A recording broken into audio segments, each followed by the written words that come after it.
Hey, how you, neighbor? I was just scooping out some broth for you. We're on part 2 of our hillbilly possum stew. Uh, I got the meat all cut up. As if you watched the program yesterday, I was preparing the meat. Of course, now I have the meat all chopped up and everything. And I wanted to show you this broth. And I wanted to show you a nice clear, I have my spoon here, nice clear broth that I have. Makes an excellent broth. And I'm just going to taste test it out. And if you noticed yesterday, I had put all those herbs and spices. I threw everything in there but the kitchen sink. All the kitchen sink wouldn't fit, that's why I didn't go in there.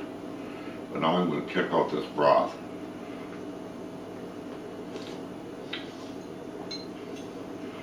Oh my God.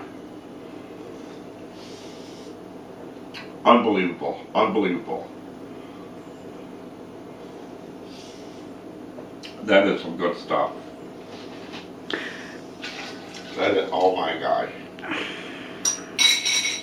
Remember yesterday when we were doing part 1, I told you we had to get all that grease and fat and everything. So, of course I was finishing this up, and you can see all this, I mean I got every little bit out of there.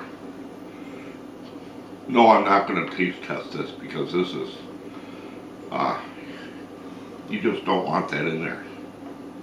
I mean, it ain't going to kill you. I mean, there's a little bit, but not, I mean, there ain't. You go by parts per million, there ain't nothing in there. But I just wanted to show you that. You know, you wouldn't want to eat that.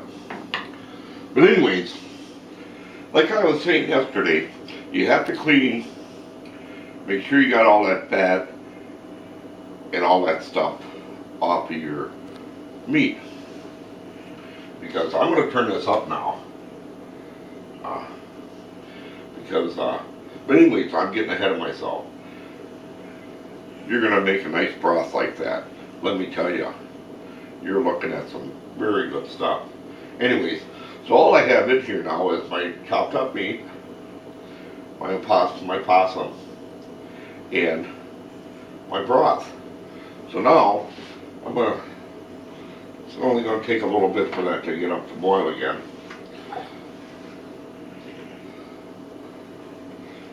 I'm going to, now back in the day, this is the way they did it back in the day. Because they made their, you know, like we make our own beef broth, we make our own chicken broth. You know, we know how to do that. But people, you have to go back in the day, they made their own possum broth, their own raccoon broth. Yes, they did.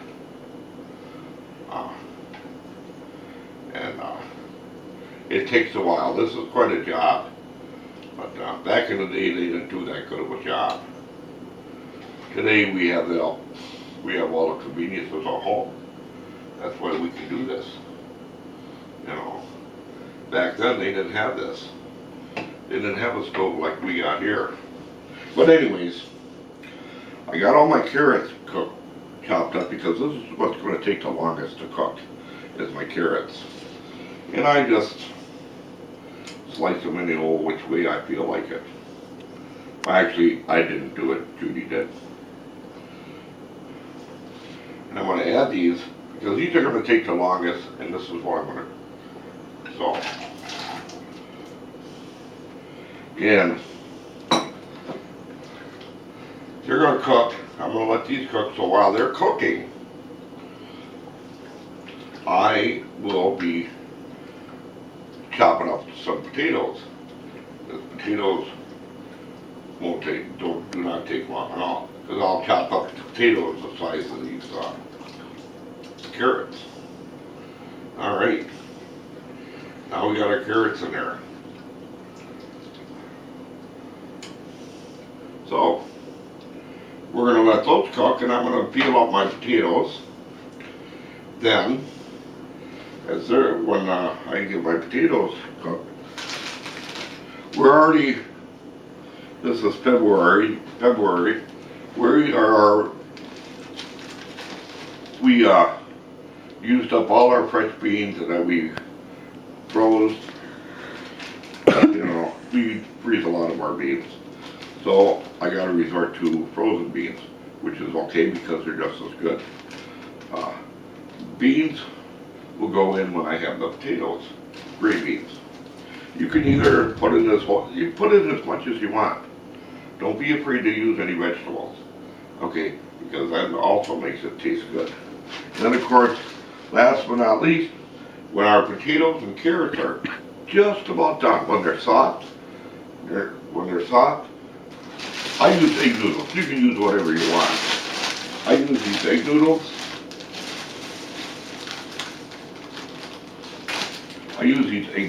They work great. You know, back in the day, they didn't have egg noodles. They didn't have frozen beans. So, but like I said, with modernization, us being so nice and modern and civilized, we can now make all this fun stuff and do it correctly. But, you know, and they just threw it in a wooden bowl and ate it just like that. It looked like slop. So, and that's all you have to do to it. You know, your main thing is preparing your meat. You got to prepare your meat, you know, and that's the number one thing to do when you're working with wild animals, is preparing that meat. The fat, the gristle, you got to get all that off of there. Yeah. Hey, I'm going to enjoy this meal. Judy can't wait till it's done because I've been working on it for 3 days. Judy's just chomping at the bit of wanting to try it. She has never tried it.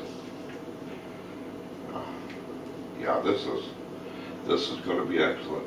Hey people, our next video is going to be possum and beans. Wait till you catch on to that one. You're going to be amazed. Okay, because I had possum left over, so we're going to make some possum and beans.